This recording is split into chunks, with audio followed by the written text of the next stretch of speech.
اسرائیلی فضائی حملوں کے جواب میں ایران کا آپریشن وعدہ صادق سوم جاری ہے۔ ایران نے اسرائیل پر بیلسٹک میزائلوں کی بارش کی ہے، جس کے نتیجے میں متعدد عمارتیں تباہ، 3 اسرائیلی ہلاک اور 91 زخمی ہوئے ہیں۔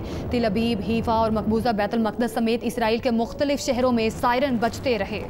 میزائل حملوں کے بعد خوفزدہ اسرائیلی شہری جان بچانے کے لیے بنکروں کی جانب بھاگتے رہے۔ ایرانی حکام کے مطابق آپریشن وعدہ صادق سوم کے پہلے 3 سپیلز میں اسرائیل پر 200 سے زیادہ میزائل داغے گئے ہیں۔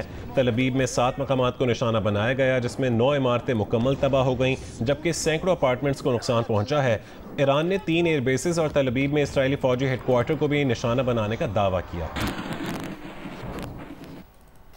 اور یہاں آپ کو بتائیں کہ اسرائیلی وزیر دفاع نے کہا ہے کہ اگر ایران نے اسرائیل پر میزائل حملے جاری رکھے تو پھر تہران کو جلتا ہوا پائیں گے۔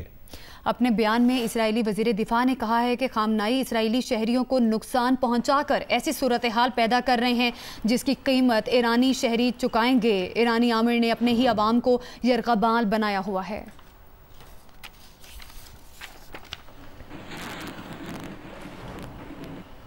ایران کے خلاف اسرائیلی فضائی حملوں کا سلسلہ دوسرے روز بھی جاری ہے۔ تہران میں 14 منزلہ رہائشی عمارت پر اسرائیلی حملے میں 20 بچوں سمیت 60 شہری شہید ہوئے ہیں۔ تہران میں رہائشی عمارت پر حملے کے بعد کئی بچوں کے ملبے تلے دبے ہونے کی اطلاعات ہیں۔ شمال مغرب میں تبریز ریفائنری کے قریب اسرائیلی حملہ ہوا۔ حملے کے مقام پر دھوئیں کے بادل دیکھے گئے۔ مغربی شہر اسد آباد میں میزائل سائٹ پر اسرائیلی حملے میں 2 افراد شہید ہو گئے۔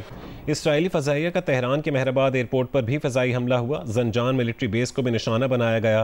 اسرائیل نے ایران کی جانب سے داغے گئے متعدد ڈرونز مار گرانے کا دعویٰ بھی کیا ہے، جبکہ اسرائیلی فوج نے کہا ہے کہ ایران کے خلاف مزید حملے آئندہ گھنٹوں میں متوقع ہیں۔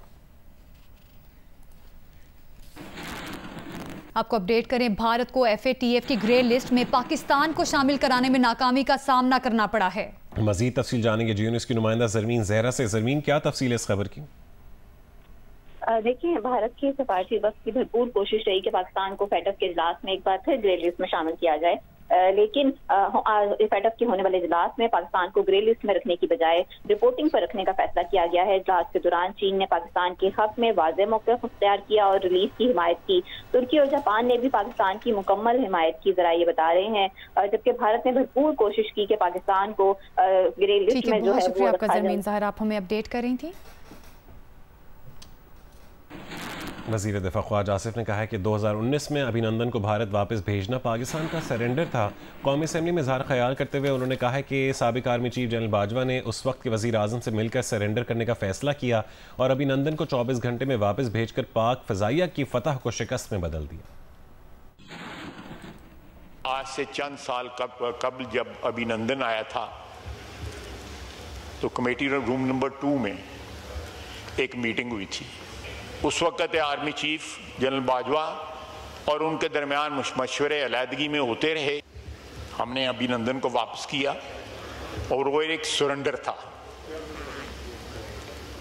آپ کو یاد ہوگا اسی ایوان میں ٹانگیں کانپنے کی جو بات ہوئی، آپ کو بھی ٹارگٹ کیا گیا اس پہ۔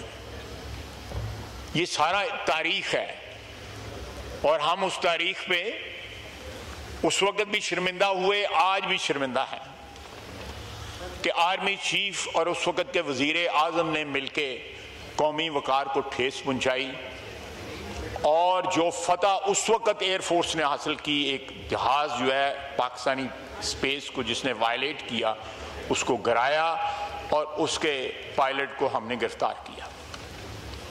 لیکن ایبجیکٹ سرنڈر جو ہے ودن 24 آورز جو ہے ہم نے کیا۔ کیا وجوہات تھی، میں اس کی تفصیل میں نہیں جانا چاہتا۔